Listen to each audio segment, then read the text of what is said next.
Good morning and welcome. We are excited that you're joining us for our forum on zooming in. Can you hear me in the back? Again, good morning. And we're happy that you're here joining us for our forum on zooming in on Michigan's film industry. Is there a future? And we're excited to have two of the busiest people on earth who've taken time to be here from their film production work. As you know, Michigan's become one of those states that's known for making films, or perhaps it was. And so we're going to hear from those who have helped to make that happen today. And introducing them will be Craig Ruff, who is the co-chair of the Wolverine Caucus. As you know, we bring you substantive forums every month, and Craig is one of the people who helps make that happen as well. We also want to give a special thanks to the Michigan Government Television, Mike Blondie, for filming and airing our forum today, and also from the very generous support of the University of Michigan Alumni Association. So without further ado, please welcome Craig Ruff. Now that's a rarity to get applause. It was probably 15 years ago, I'm going to guess, that I got a call from a friend of mine, Kurt Lutke. And Kurt was the longtime editor of the Detroit Free Press. And Kurt said, I'm calling it quits. And I said, you got to be kidding me. What possibly better job in the universe is out there than being an editor of a big newspaper? And he said, well, I've got a better job in mind, and that's writing Hollywood scripts. And I said, you know, I've had tons of friends say, I'm going to write the great American novel. I'm going to write the great American screenplay. I'm going to write the great American symphony. And I said, Kurt, the odds of your writing a great American Hollywood script are about 1 in a zillion. 2 years later, I'm reading my New York Times, and there's a review of a new movie called Absence of Malice. I don't know how many of you have seen this, Sally Field and so forth.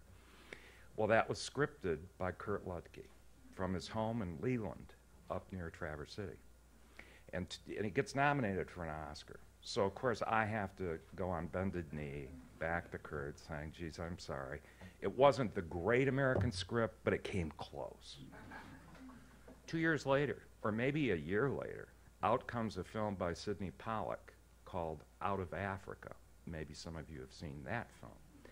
That one won Kurt an Oscar for the best script of the year.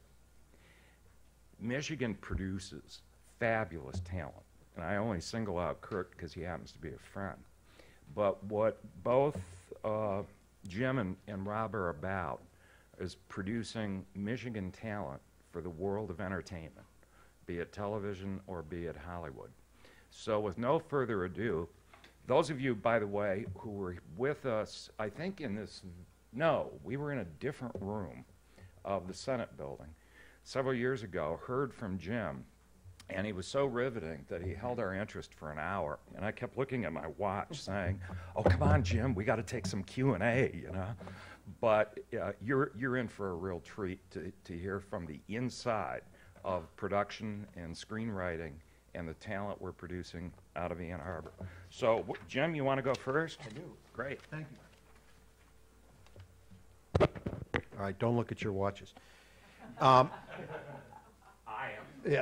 Yeah, and I'm going to go as fast as I can.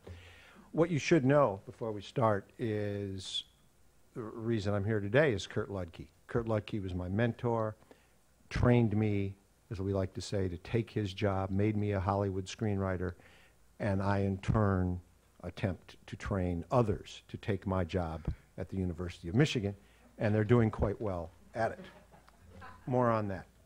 3 years ago, a little more than that, it was just before we passed the Michigan Film Incentive Law. And I was, at the end, I tried to convince this caucus on what a great thing it would be. But I want to start today with a single statistic that, a lot of numbers thrown around, but here's one you might want to remember. Last year, in the city of Grand Rapids, there were 26,000 hotel room nights taken by film productions. 26,000. This year, there are zero. Zero. Why? Well, because the Michigan film, TV, and digital media industry is on life support. That's not widely known across the state because you're still seeing the last films being made here. In 3 short years, we've gone from virtually nothing to one of the top production centers in America. And now we're back to near extinction. We hold the distinction of being the quickest to rise, and the quickest to fall, perhaps, in Hollywood history. How did this happen? How did a piece of legislation that passed 147 to 1 become an endangered species before a single vote was taken in the State House or Senate to repeal it? Honestly, I don't know. But I believe we are the victims of our own success. Let's review the tape. We had an incentive law in 2007 that was very inadequate. But we were told by legislators, get something on the books. I'm the vice chairman of the Michigan Film Office Advisory Council. I've been working on this since Governor Engler appointed me at the end of 2002. We were told, get something on the books, and then it's easier to get a better law. That's the way Lansing works. We worked with Bill Huizenga of Holland and Governor Granholm in Lansing. A truly bipartisan effort. As I said, we passed that bill 147 to 1. But that inferior law we first passed that was not competitive, 2007, which was a better year than the years before, we had 3 films with a grand total of $2 million in production. Well, what's happened since April 8th, 2008 to March 1st, 2011? There have been 207 approved projects with a total of $920,553,104. So from $2 million in production to nearly $1 billion in less than 3 years. What did we pay in incentives? $139,814, excuse me.